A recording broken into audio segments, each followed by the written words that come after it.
22장서부터 25장까지는 이스라엘 공동체 성결을 유지하기 위해서 지켜야 될 정결 규례를 말씀합니다. 온갖 제도 여러 가지 규정을 보면서 사람의 마음이 얼마나 하나님의 뜻에서 멀어져 있는가, 타락되어 있는가 하는 것을 볼 수 있는데, 마태복음 15장 19절 보면 마음에서 나오는 것은 악한 생각과 살인과 간음과 음란과 도둑질과 거짓 증거와 회방이다 그랬습니다. 인간의 마음은 이렇게 부패되어 있습니다. 예레미야 17장 19절 말씀에 보면 만물보다 거짓되고 심히 부패한 것은 마음이다 그랬어요. 하나님, 우리가 기도하고 신앙생활을 할 때 마음과 생각을 지켜주십니다. 자리 잡지 못하도록, 죄가 나를 통해서 어떻게 흐르지 않도록, 단절할 수 있도록 마음과 생각을 기도할 때, 말씀 묵상할 때 성령께서 도와주십니다. 우리가 본문에서 하나님을 사랑하고 하나님의 뜻대로 산다고 하는 것은 추상적인 것이 아닙니다. 이것은 현실적인 것이고요, 아주 액션입니다. 그래서 그냥 대충 사는 게 아니라 매일 일상생활 속에서 구체적인 행위로 나타나야 되는 것입니다. 실천해야 되는 거죠. 인생을 어떻게 살아야 하느냐 하는 이 문제는, 왜 살아야 하는 문제, 이거보다도 더 중요합니다. 그래서 제일 중요한 것이 뭐냐면 하나님의 영광을 위해 살고 있다는 목적이 바르게 정립되어 있다면 어떻게 살아야 하느냐 하는 방법도 정립돼야 됩니다. 내가 목적이 분명하면 어떻게 살아가는 그 삶의 모양도 방법도 하나님 보실 때 온전한 모습이 돼야 되는데, 오늘 본문은 이웃사랑에 대해서 설명합니다. 1절에서 4절 보면 내 형제 우양이 길 잃은 것을 보거든 못 본 채 하지 말고 반드시 너는 내 형제에게 돌려주고, 주인이 멀리 있거나 알지 못하면 집에 데려다가 잘 길러서 주인에게 돌려줘라. 이 수고도 있어야 되고 희생도 있어야 됩니다. 그러니까 형제 짐승이 넘어진 것을 보면 못 본 채 하지 말고 너는 반드시 형제를 도와 그것을 일으켜줘라. 이웃사랑에 관한 규례입니다. 하나님의 자녀된 성도가 기본적으로 지니고 살아야 될 삶의 모양입니다. 그래서 이웃이 당하는 어려움에 대해서 무관심하거나 지나치지 말고 따뜻한 인정과 도움의 손길을 베풀라는 말씀입니다. 못 본 채 하지 말라는 말은 숨지 말라는 겁니다. 주님의 말씀에서 이 오늘 본문에 보면 3번이나 강조합니다. 3번이나. 보통 2번 강조하면 굉장히 강력한 거거든요. 3번 강조했다는 건 뭡니까? 이거는 반드시 그렇게 살아내야 된다는 겁니다. 그러니까 우리가 살아가면서 여러분 손을 펴고 사시길 주의 이름으로 축원합니다. 시선을 보면서 분명히 봤는데 못 본 채 한다는 거는요, 마음을 어떻게 해요? 마음의 영역이 하나님 뜻대로 살 생각이 없다는 겁니다. 못 본 채 하지 마라. 길 잃은 것을 보고도 못 본 채 하지 말라. 넘어진 것을 보고도 못 본 채 하지 마라. 이렇게 얘기해요. 그러니까 우리가 너무나 이기적이고 독선적이면서 타인에게 철저히 무관심한 이 황폐한 사회 속에서 살아갑니다. 이 속에서 빛과 소금같이 살아가요. 하나님의 사명을, 선자적인 사명을 감당하고 있거든요. 현대를 가리켜서 사랑이 식어진 사회 또는 무관심의 사회라고 표현합니다. 우리 점점점 더하죠. 이제는 뭐 다른 사람들이 포교할 수 없는 그런 세상이 돼. 법적으로 이제 법적으로 전도하면, 신고하면 걸리는 그런 세상이 이제 지금 열리고 있습니다. 그러니까 점점점 더 사랑이 식어지는 거죠. 오래전에 그 뉴욕 타임즈에서 실린 기사 가운데 이런 게 있었습니다. 어떤 여자가 괴한에 의해서 강간을 당하고 그러다가 죽임을 당했습니다. 경찰이 현장 조사를 나갔는데 밝혀진 사실은 이 여자가 강간을 당하면서 살려달라고 소리를 지르는 사람을, 그 소리를 32명이 들었다고 합니다. 그런데 아무도 도움을 주지 않았어요. 뭘 얘기하냐면요, 무관심한 사회를 얘기하는 겁니다. 이게 벌써 30년 전 얘기입니다. 30년 전 얘기. 가만히 생각해 보세요. 지금은 어떨까요? 지금도 마찬가지예요. 요즘 뭐 얼마나 타락한 세상 속에 살고 있습니까? 또 우양의 길 잃은 것을 보거든 반드시 주인을 찾아줘라. 이거 우리가 하는 말 중에 찾는 사람이 임자지, 이런 인생입니다.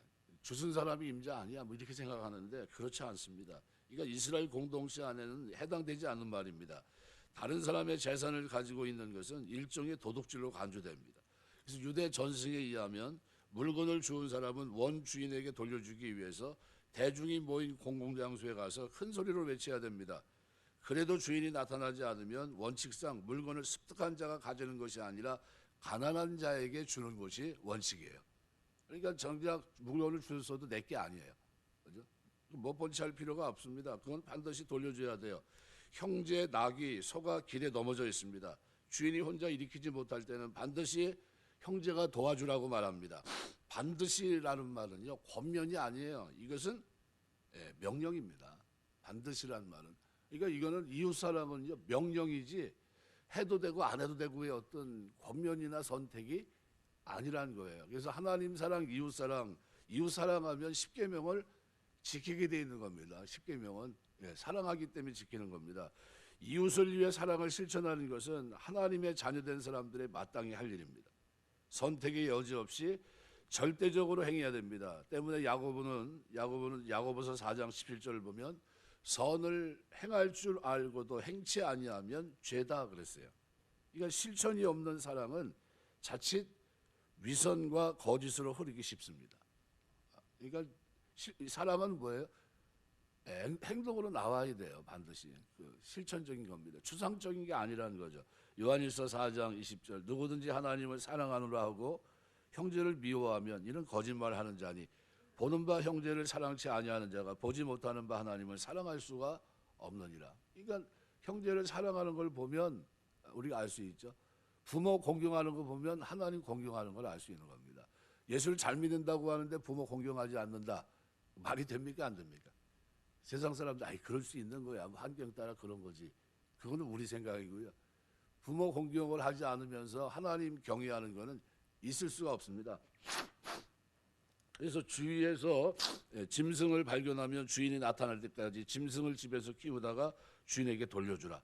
그러니까 우리 노력, 재물 소비하면서 이웃을 사랑하고 생각해 주라는 겁니다.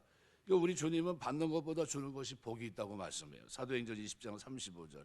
우리가 갖고 있는 모든 것이 내 개인의 것이 아니라 주님이 임시로 맡겨진 겁니다. 우리는 그래서 선한 청지기가 돼야 돼요. 재물은 하나님께서 우리 생활을 위해서 그리고 이웃 사랑을 위해서 주신 겁니다. 재물은 소유보다 사용하는데 그 가치가 더 있는 거예요. 얼마나 많이 가지고 있느냐가 아니라 그걸 가지고 어떻게 하나님의 뜻에 많이 썼느냐, 여기에 초점이 있습니다. 그래서 출애굽기 23장 4절 5절 말씀에 보면 원수나 나를 미워하는 자의 짐승도 반드시 주인에게 돌려주라고 말씀하면서 우리의 이웃사랑의 범위를 원수에게까지 확대하고 있습니다.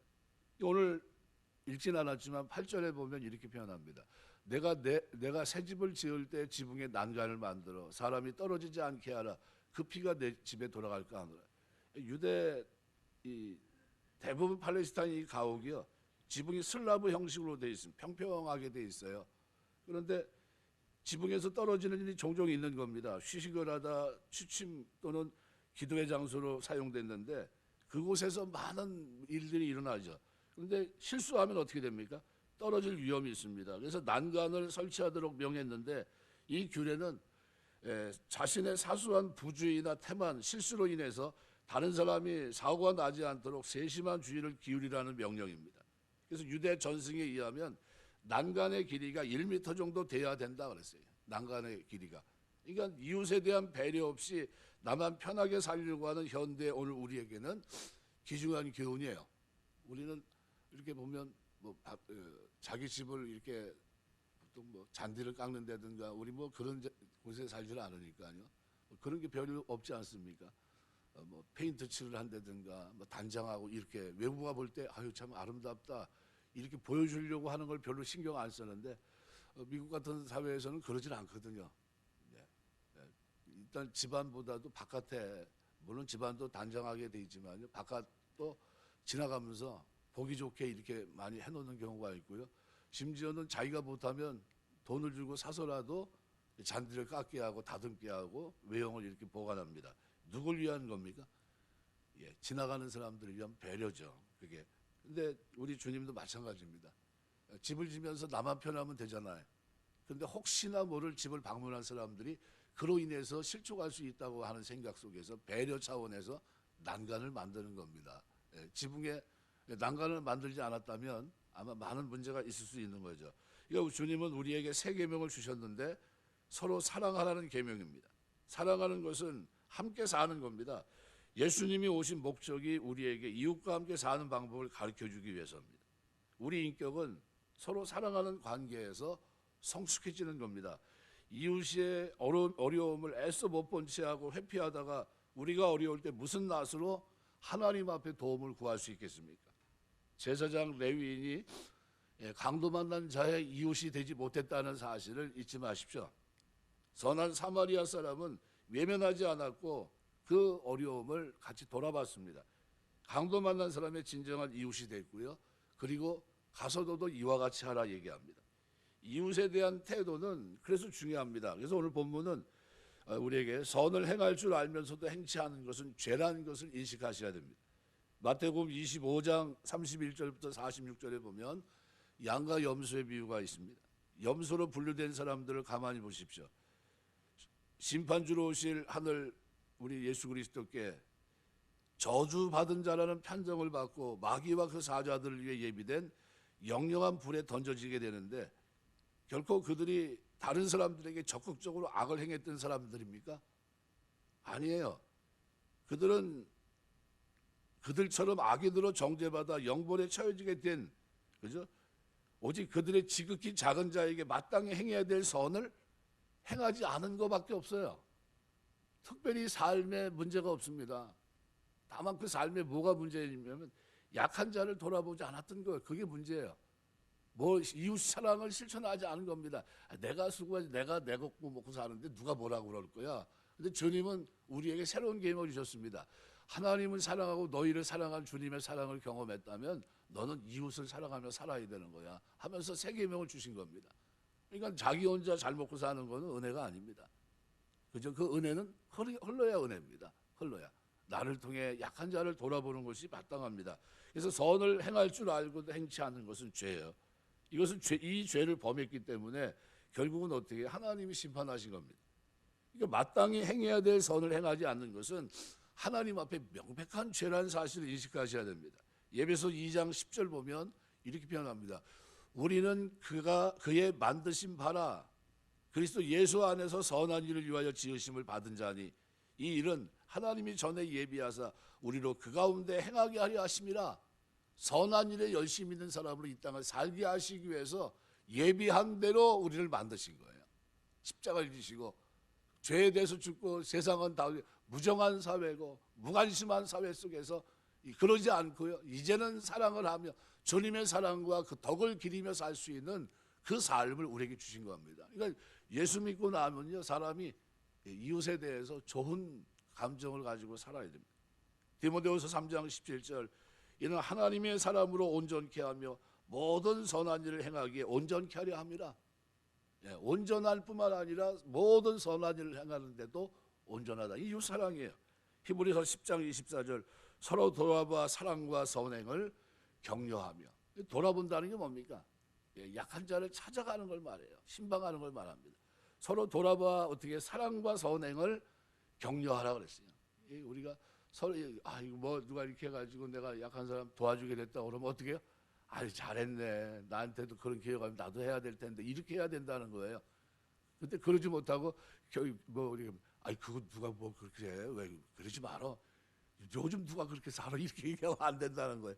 뭐 잘했다. 참 잘했다. 너 이제 하나님 영광 돌린 거다. 너 축복한다. 야 나도 기회가 와야 될 텐데 이래야 된다는 거예요. 이게 돌아보아 사랑과 선행을 격려하면서 하는 거예요. 이게 선을 행할 줄 알면서 행치 않고 피하고 애써 못 본 채 하는 것은 뭐예요? 죄입니다. 두 번째로 참 사랑에는 반드시 뭐가 필요하냐면요, 희생과 수고가 동반됩니다. 누가복음 10장에 기록되어 있는 선한 사마리아 사람 이 비유는 이웃 사랑을 실천한 표상입니다. 주님은 그 비유를 통해서 가서 너도 이와 같이 살라는 거예요. 이제 제사장 바리새인들, 그죠? 말 그대로 그 당시에 가장 기득권 속에 있는 그 가장 위에 있는 사람들 아닙니까? 종교적으로 존경을 받고. 근데 그 삶에 뭐가 없어요? 나눔이 없는 겁니다. 나눔이. 약한 사람을 돌아보는 것이 그들에게 없었던 거예요. 근데 사마리아 사람은 어때요? 종교적으로는 이방인 취급을 받았지만 하나님 이름도 제대로 부를 수 없는 위치에 있었지만 그 중심에 하나님의 사랑과 이웃 사랑이 있었던 거예요. 누가 신앙생활을 잘한 겁니까? 이웃 사랑을 실천한 사람이 신앙생활을 잘한 겁니다. 요한일서 3장 17절 18절 누가 이 세상 재물을 가지고 형제의 궁핍을 보고도 도와줄 마음을 막으면 하나님의 사랑이 어찌 그 속에 거할까 보냐. 자녀들아, 우리가 말과 혀로만 사랑하지 말라. 오직 행함과 진실함으로 하자 그랬어요.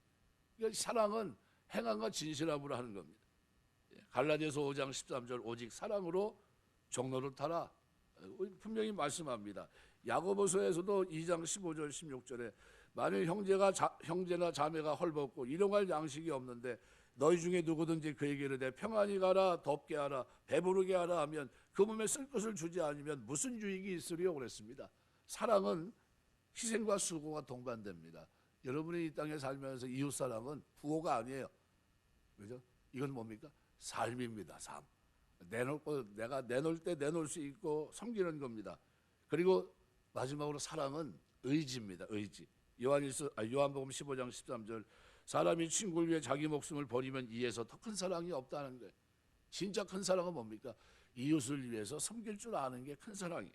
요한일서 3장 16절 그가 우리를 위해 목숨을 버리셨으니 우리가 이로써 사랑을 알고 우리도 형제들을 위하여 목숨을 버리는 것이 마땅하니라.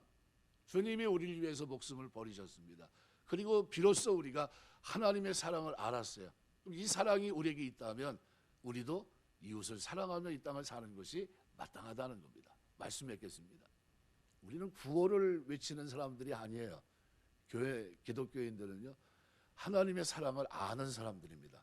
이 사람들에게 하나님 주신 계명은 이웃사랑이에요. 오늘 구약의 예를 쭉 설명하고 있는데 구약의 이런 강도로 말씀하신 주님은 신약에서는 우리 주님께서 친히 사랑의 본을 보여주셨고요. 그리고 그 사랑이 기초가 돼서 우리가 어떻게 살기를 원하십니까? 선을 행하기를 원하십니다. 선한 일에 열심히 있는 친백성으로 우리를 예비하셨다가 만드신 겁니다. 그리고 기대한 바가 있어요. 여러분이 어떤 기계를 만들면 기계가 작동할 때 기대치가 있습니다. 그죠? 우리에게 기대치가 있는 겁니다. 그리고 임계점이 뭡니까? 하나님의 사랑의 실천이라는 거예요. 무엇이 됐든 어떤 장면이 됐든 그 속에서 우리가 나타내야 될 모습이 있다면 뭡니까?